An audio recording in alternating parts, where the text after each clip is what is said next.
ကဲအားလုံးမင်္ဂလာပါနော်ဒီကျွန်တော်မိတ်ဆွေတွေကိုကျွန်တော်ရှင်းပြပြီးမှကျွန်တော်ဒီ wish shot ပေါ့နော် wish shot တူရှိပါဒီကောင်တူရှိပါ model ကဒီကောင် static kg ပေါ့နော် static kg သူ့ရဲ့သူ model က AWDUH 1.3G ပေါ့နော် okay ဒီကောင် static kg ပေါ့နော် static kg တူရှိပါဒီကောင် arrow ပြနေဒါလေးရှင်းပြအောင်ပေါ့နော်ဘာလို့ဆိုဒီကောင်ကိုကြည့်ကြည့်နော်ဒီကောင် arrow ပါပြနေဆိုတော့ပေါ့ဖွင့်လိုက်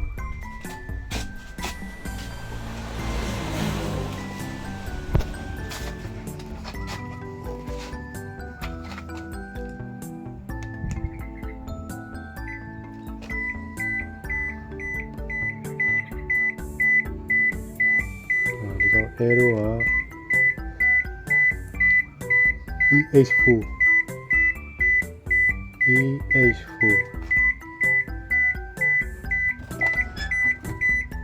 တော့ဖွင့်လာတဲ့ဘာမှလုံးမလုံးတော့နော် arrow ပြန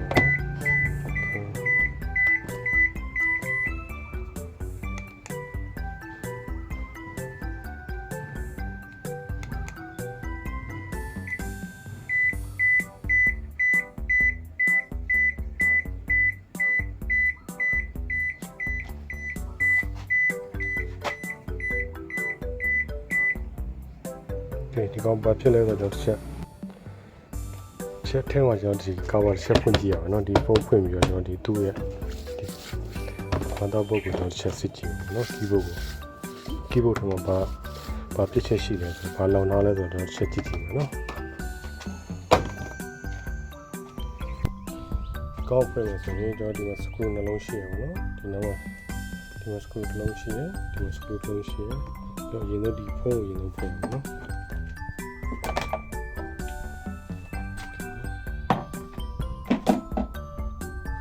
ရှင်ထဲမှာ screw နှလုံးရှိတယ်ဒီထဲမှာဟိုတော့ဟို screw နှလုံးရှိတယ်ဒီဘက်တော့ screw နှလုံးရှိတယ်တွင်းထဲမှာအကောင်ဖွင့်မှကျွန်တော်ဒီကာဗာကိုကျွန်တော်ဒီအပေါ်ဖုန်းကာဗာကိုလှန်လို့ရအောင်နော်ကဲဒီကောင်ကဆောနာကျွန်တော်ရှိပါဖြုတ်လိုက်တဲ့ဒီကောင် keyboard ပေါ့နော်ရှိပါဖြုတ်လိုက်တဲ့ keyboard ကျွန်တော်တို့ခဏတော့ EH4 ဒီကောင် arrow ပြတဲ့ဥစ္စာကျွန်တော်ဘယ်တော့စက်ကောင်လဲဆိုလို့ရှိရင်ဒီမှာ register လေးရှိရအောင်เนาะကျွန်တော်ဒီကောင်အောက်မှာဒီ keyboard မှာရှိရ register လေးကိုကျွန်တော်စက်ကောင်เนาะဒီကောင်ကျွန်တော်ချက်ဖွင့်လိုက်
Okay ကျွန်တော်မိတ်ဆွေမြင်ရလားမသိဘူးเนาะဆိုတော့ arrow ပြတဲ့ဥစ္စာတော့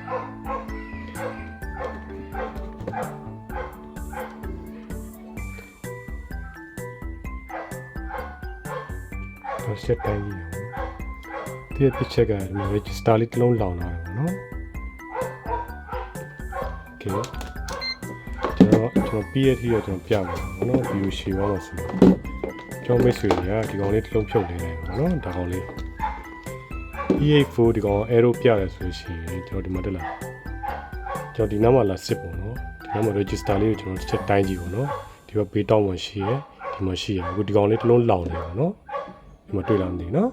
ဒီကောင်လေးတစ်လုံးဖြုတ်လဲလိုက်ကျွန်တော်ဒီ error ပျောက်သွားမှာပေါ့နော် Okay အားလုံးပဲကျွန်တော် message လောက်ဆိုနားလည်တော့ပေါ့မယ်ထင်ပါတယ်နော်ကျွန်တော်ဗီဒီယိုရှည်သွားမှကျွန်တော်ဒီလောက်နဲ့ပဲရလိုက်တော့ပါနော် Okay အားလုံးပဲ bye bye